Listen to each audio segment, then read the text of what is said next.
Untitled. Waking in a tent is blissful yet strange.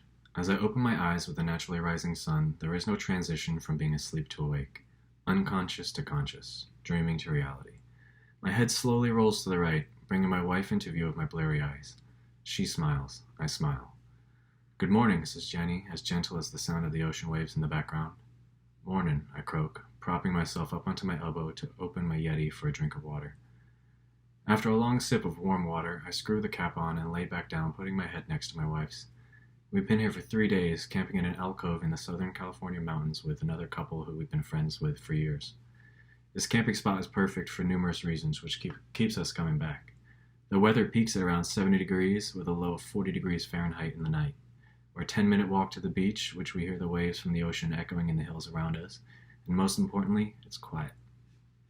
Aside from the occasional outburst of laughter, voices are soft as the birds sing. The wind rattles the leaves on their branches, begging for them to let go and float away. The waves from the ocean make me feel as if I've got a conch shell to my ear, listening to the stories of the deep. "Excited for another day at the beach?" I ask Jenny, already knowing that the answer will be an instantaneous yes after the week she's had. For the past year and a half, Jenny has been a nursing student, putting in her hours and busting her ass to get good grades and make an unfaltering impression on the doctors ahead of her. Finally, she had a 2-week break, the first half of which is spent here, tucked away in the beauty of nature. "Do you even need to ask?" Jenny replied, barely containing her excitement. "Are you excited for your adventure before you meet us there?" "Do you even need to ask?" I crack a smile as I mockingly answer her, stretching my neck at an awkward angle to kiss her forehead. I was meeting Jenny and our friends at the beach, but I was taking a different route there. After 3 days of relaxing on the beach, I got an itch to burn energy and decided last night to hike up and around the mountains, which will eventually lead me to our rendezvous point. According to the campground website, the hike is about 6 miles, working its way up into the mountains before leading down and out to the beach. I'm not an experienced hiker by any means. I usually only come for the camping and relaxing, but last night I got the urge to explore and do more, an urge which my wife and friends were not ready to fulfill. Shoving my quilt to the side as I sit up, I grab my toiletry bag and fumble into my blind list to find the light hook hanging from the top of the tent. Stuffing my contacts in my eyes, their chill from the night brings me to full alertness. I take a deep breath as I brace for the change in temperature, changing from my thermals into a pair of trousers, t-shirt, and hoodie. After clambering out the 2-person tent and zipping the door and vestibule back up, I sit down to tighten the laces on my sneakers. "Coffee? Bacon? Eggs?"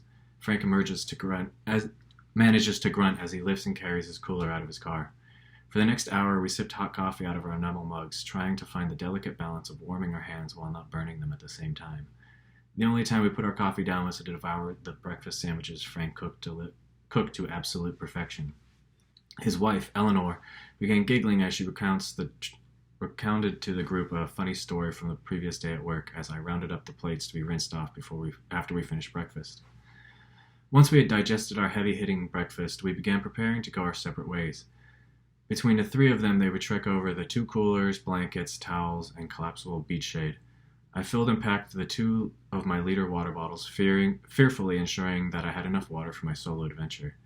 Jenny tenderly applies sunscreen to my face, making sure to get every inch so I don't burn. "I'll see you soon, yeah?" I ask reassuringly, kissing Jenny on the lips and then the forehead. Jenny was starting to get nervous about my little side trip of solitude. "Can't wait," Jenny replies as she nestles her head into my neck. We exchanged a final kiss and "I love you," and then set off in complete opposite directions, as if counting off steps in an old-fashioned duel. I to the mountains, they to the sea. After a dozen or so steps, I spin on my toes to transition into walking backwards, giving one last wave to Jenny and her friends.